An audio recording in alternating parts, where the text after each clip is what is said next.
How to remove phone number from Facebook account. Let's begin with the video. First, launch the Facebook app on a device and log into your account if you haven't already. Then click on the three horizontal lines icon at the top right corner of the screen. Next, tap on the settings icon at the top right. This will take you to your account settings.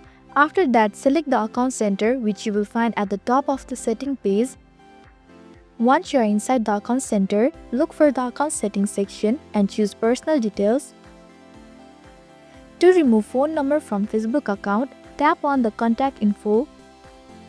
Moreover, click on the phone number that you want to remove.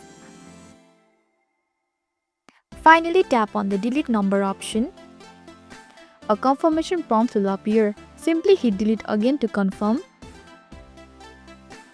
And your phone number will be successfully removed from your Facebook account. There we go. This is how to remove phone numbers from Facebook account.